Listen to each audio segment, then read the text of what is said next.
اپنے ذوق کے مطابق جس کو بھی ادا کرے وہ اس کی طرف سے اظہار محبت ہوگا۔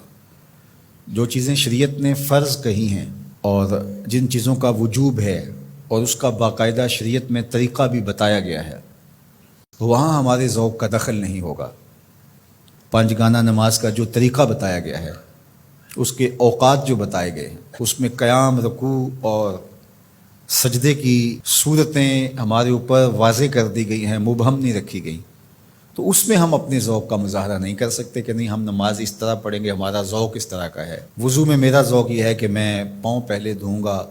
اور باقی اعضاء بعد میں دھوؤں گا، ایسا نہیں ہے، وہ شریعت نے ہمارے اوپر واضح کر دیا۔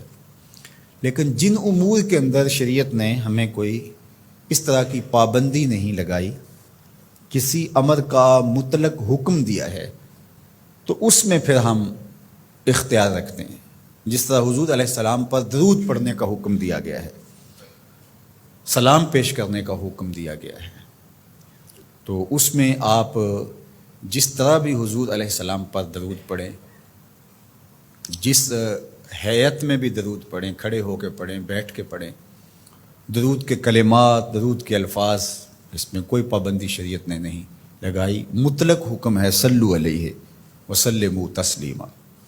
درود پڑھو اور سلام پڑھو اور خوب پڑھو، صبح پڑھو، شام پڑھو، دوپہر پڑھو، پچھلے پہر اٹھ کے پڑھو، رات کی تنہائیوں میں، دن کے اجالوں میں، کوئی پابندی نہیں لگائی گئی۔ اب یہاں آپ کو اختیار ملتا ہے، پھر ہر شخص کا اپنا ذوق ہے۔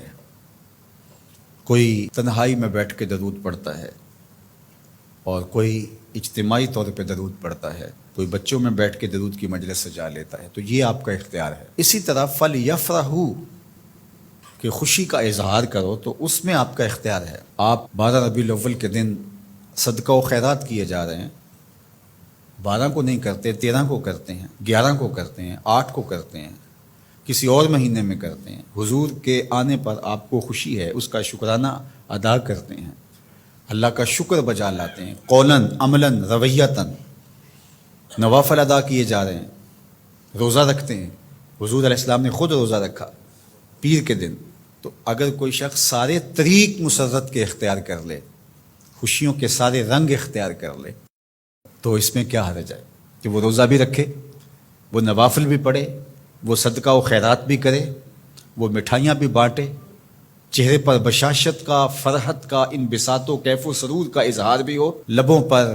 اللہ کی تقدیس کے ترانے بھی ہوں، محبوب کی نعتیں بھی ہوں، اور ذکر مصطفیٰ کا نور ماحول میں پھیل جائے، اور وہ اللہ کا شکر بجا لا رہا ہو اور اس کا رواں رواں بول رہا ہو کہ مجھے حضور کے آنے پہ مسرت ہے، خوشی ہے۔ تو یہ سارے طریق بھی اختیار کیے جا سکتے۔ ہر شخص کی اپنی کیفیت ہے۔ میں نے کہا اس پہ خام خواہ اتنی ضد بھی نہیں کرنی چاہیے کہ جو میرا ذوق ہے ہر شخص کو ذوق کے مطابق ہی آنا پڑے گا، یہ نہیں ہے۔ جس کا جو ذوق ہے اس ذوق میں وہ اپنی محبت کا اظہار کر سکتا ہے، چونکہ اس میں کشادگی دی گئی ہے، اس میں فرحت کے اظہار کا مختلف انداز ہو سکتا ہے، اور ماضی کے اندر بھی ایسا ہوتا رہا ہے، مختلف بزرگوں نے مختلف طریقے اختیار کیے۔ یہ جو محفل میلاد کا انداز ہے، یہ فرحت کا اظہار بھی ہے اور تبلیغ کا ذریعہ بھی ہے۔ علماء نے اس کو اس لیے زیادہ تر اختیار کیا کہ اس سے ساری چیزیں تقریباً اس میں جمع ہو رہی ہوتی ہیں۔ آپ مسجد میں نماز پڑھتے ہیں، پھر شکرانے کے نوافل ادا کرتے ہیں، حضور کا ذکر ہوتا ہے، حضور علیہ السلام کے معجزات کا بیان ہوتا ہے، حضور کے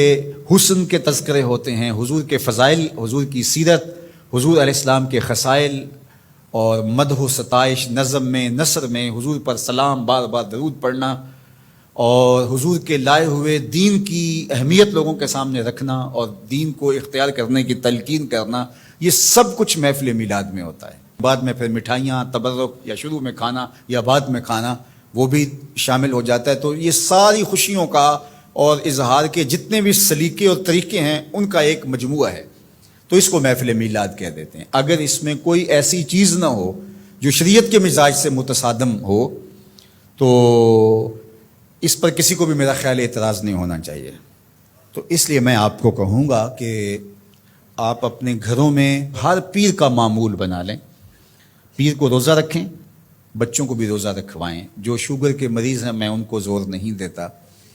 باقی جن سے ممکن ہو تو وہ ضرور پیر کا روزہ رکھیں۔ آپ اس سے صحت بھی پائیں گے۔ آج بھی مدینہ المنورہ میں لوگ کثرت کے ساتھ پیر شریف کا روزہ رکھتے ہیں، یہ معمول بنا لیں، اور